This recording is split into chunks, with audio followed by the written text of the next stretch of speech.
Vă salut! Astăzi seară vreau să vă arăt o putere de la fabricantul PKN Audio.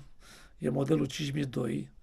Mi-a dat-o un cunoscut care în urmă cu vreo 8 luni de zile mi-a lăudat-o foarte tare, că e bună, că sună, că e calitativă.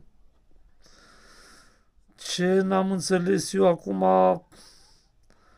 cum a fost așa bună dacă s-a stricat. A dat cu ea în 4 bași și dus a fost. Dar adevăr, a fost cald afară. L-am întrebat dacă a avut garanție. Mi-a zis că a murăit ceva cu ăia de unde a luat-o, că ăstea se repară numai în Italia.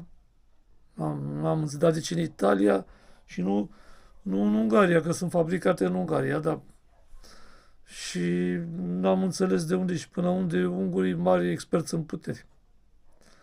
N-am stat să verific dacă ea chiar a costat 13.000 de lei. Problema lui cât a dat. Deci, la cum am văzut-o sub capotă și am văzut la puteri la viața mea de m-am săturat, nu văd pe ce ar costa asta 13.000 de lei. Și nu văd la ce ar fi așa bună dacă s-a și stricat. Subliniez că s-a stricat în condițiile care s-a cântat pe ea foarte tare, da, a dat tare în bași și dus a fost. Era cald. Am înțeles că pe unde a vorbit el să o repare, pe acolo, cum am zis, în Italia, n-am mai avut nici factură, nici ambalaj, nimic. Și uite, așa a ajuns pe la mine. Am să vă arăt și dumneavoastră să vedeți cum arată sub capăt. Deci, asta e panoul frontal. Pentru că e lucrat foarte ciudat, nu poți să scoți placă, nu poți să scoți nimic până nu o desfaci, să o faci fărâme. Foarte, foarte nașpa. Asta e, ce să mai... Ia uitați, mortăciunea am pus-o aici pe masă. Eu așa mai zic, mai glumesc și eu. Mortăciune. Deci, aici avem placa de sursă și placa de putere, da? Așa. Deci, numai decât am să... Vedeți, a trebuit să scoatem toate șuruburile, foarte multe șuruburi. Cum v-am zis, a trebuit să scot fața, pardon. Că am lucrat singur, nu suntem mai mulți. Așa. Interesant ar fi partea asta cu... Stați așa să mai fac eu niște artificiuri, că v-am zis, eu nu am studiu de filmări și mai filmez așa ca să vă arăt și dumneavoastră că curiozitatea e mare și mie îmi place când văd, mă duc la televizor și văd o grămadă de scule desfăcute și mai clătim ochiul, cum se zice. Interesant ar fi aspectul acestor bobine pe ieșire, da, foarte mișto lucrate, da. Cum mi-a zis băiatul 13.000, nu știu, o să mă uit pe Google. Sincer, nu m-am uitat să văd cât costă. O vedeți? Acum. Deci, ce s-a întâmplat cu puterea ultima oară? Pornea, display-ul, tot putere lipsă, da? Uitați aici, vedeți? Avem o siguranță mare și tare de 32 de amperi. Deci, este străpunsă. Asta arată că avem un scurt circuit în blocul de putere, da? Am pus aici multimetru. Ia uitați, da? Vedeți? Sub un ohm, da? 0,5-0,4.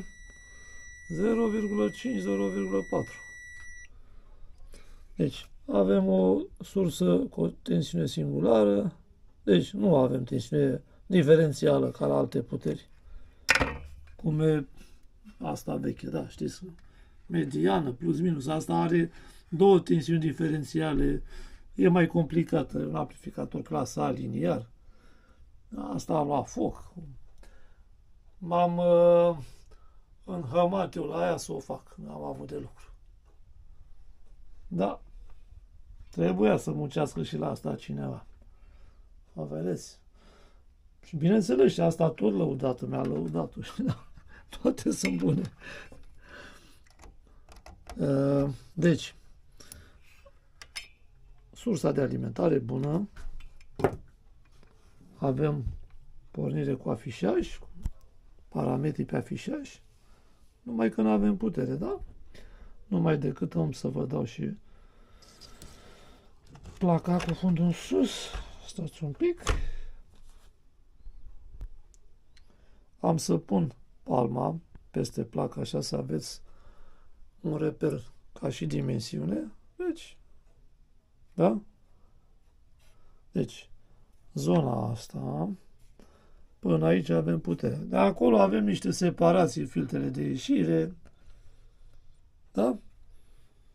Ați văzut? Aici avem semnalul de intrare pe niște operaționale tele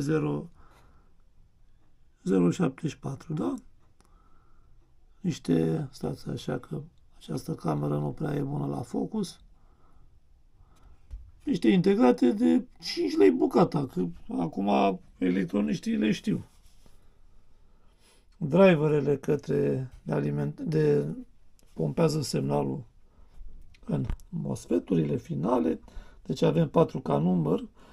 Vedem aici că avem amplificatoare în bridge.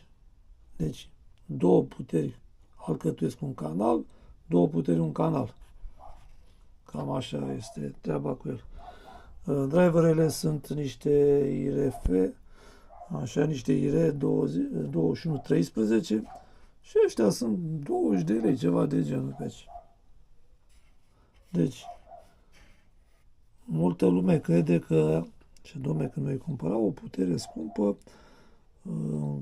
sub carcasa ei acolo am numai piese scumpeturi. Uite că nu e așa. Poate o să condamnați faptul că pun în discuție și prețul pieselor. Știți de ce fac treaba asta? Pentru că un cunoscut de-al meu odată îmi lăuda niște ecleruri, puteri. Bă, că piese de calitate. Și eu zic, ce piese, mă? Ce? Aveau niște MOSFET-uri cum erau la Montalbă. Înțelegeți? 9140 cu 140. Sau 9240 cu 240, pardon. Da. Avem un procesor aici pe partea de afișaj care lucrează cu fața. Și asta o piesă destul de rudimentară. Din ce am văzut în măsurătoare, am încercat eu să dau un pic cu aer cald, nu trebuie să trag cu absorbanta. Am scurt decât în partea asta, în MOSFET-urile de aici. Și după cum se vede, 1, 2, 3, 1, 2, 3, avem 4 și 4 diode duble. Da. Care sunt înșurubate firar să fie în radiator. Deci ei le-au înșurubat pe radiator și după aceea au venit cu radiatorul, l-au fiind placa. Știți cum e la început? Găurile sunt libere, apoi le cositorești. Acum eu trebuie să absorb tot fluidul de pe pinii acestor diode duble. Iar MOSFET-urile, după cum le-am văzut, se desprind ușor de radiator. MOSFET-urile. Avem 4 aici și 4 acolo, da? Deci, simplu. Amplificator destul de simplu. Vedeți numărul de condensatori de filtraj. 2, 4, 6, 14 bucăți ori 1000 de mică. Pe primar avem 4 bucăți. Păi, nu e cine știe ce. Mi se pare un pic cam subdimensionat radiatorul. În fine, numai decât să iau un moment. Stați puțin. Așa.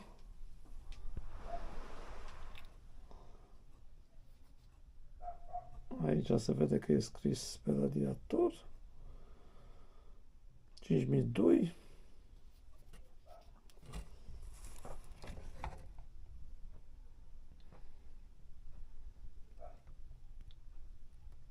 Sunt curios ce MOSFET-uri sunt, că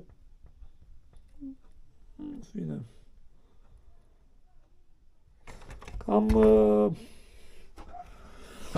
Cam ca la PowerSoft. Da. Am și PowerSoft-uri aceea. Da. Uitați și PowerSoft-urile. Da? Am zis să le pun și pe ele, să nu ziceți că vorbesc lucruri neadevărate. Acum, o să trâncănesc puțin legat despre această putere și fac asta pentru că noi aici, în Craiova, în 2017 am achiziționat o putere de pe la Simbose, în un FPQ 20.000. După aceea am mai luat niște prieteni, după aceea am mai luat și ei. Vreau să vă spun că nu s-a stricat niciuna. Și am omorât la ele de le-am căsăpit, cum să zice. Și cum? În 2 omi. Deci în 2 omi. Mi-aduc aminte că una ținea la 4 bași pe un canal. Da, 4 bași. 4 bași de XA pe un canal. La FPQ 20.000. Și merge și astăzi. Deci forjată, chinuită, bagiocorită, ca să zic așa. Bine, sunt mai multe, dar cam așa au fost omorâte. E adevărat că în 2017, când am cumpărat-o pe aia, ne-a șmecherit cineva și ne-a vândut-o cu 9500 de lei. Habar n-avea ăla că prețul ei era vreo 900 de dolari la chinezi. Doar atât. Acum, ce să mai faci? Noi le-am mai desfăcut să le curățăm. Ideea este că acele puteri mi s-au părut foarte mișto lucrate. Foarte mișto. Cine zice că chinezești, că nu, piesele sunt de mare calitate la interior. Am auzit zvonuri că bășcălii din astea, comentarii pe forumuri, că a explodat, că n-a luat foc, că lumea vorbește. Mai nou în Craiova am spus că au început să-și ia mulți. În fine, fiecare își ia ce dorește, cum dorește. Dar cât despre această putere, mie, nu știu, eu o văd așa ca reparator, să zic. Eu, să zicem, băi, sunt reparatorul. Dar eu o văd ca o putere de vreo 6-7.000 de lei peste cap. Asta în condițiile în care, să zic, băi, făcută în Europa și aici, în Europa, salariile sunt mai mari și trebuie să plătești muncitorii care lucrează la ele. Dar nu justifică la interior cu nimic prețul. Înțelegeți? Părerea mea.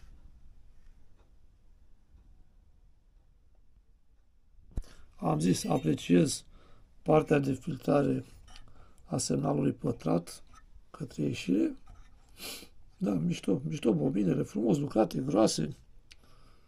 În rest, un radiator cât palma, 4 MOSFET-uri și cam asta e toată șmecheria. Ați văzut-o și noastră, da? Deci, cu alte cuvinte, toate se strică. Bine, nu o să zicem niciodată, bă, nu mai cumpăr din aia, nu mai iau din aia, că, vezi, domne, s-a stricat acolo. Asta e, s-a stricat, bună ziua. Știți, e o chestie, au căzut avioanele din cer și duse au fost și costau 10 de milioane de dolari. Așa că ce mai contează o putere în plus sau în minus. Deci, cum ați văzut-o, da? Vă mai arăt o dată. Destul de simplu. Pentru mine e cam greu să dau acest radiator jos, că se ține în acele 8 diode și fiecare diodă are câte 3 piciorușe. Asta e, ce să mai... O să am un pic de furcă cu ea și o să o rezolvăm în cele din urmă. Vă salut!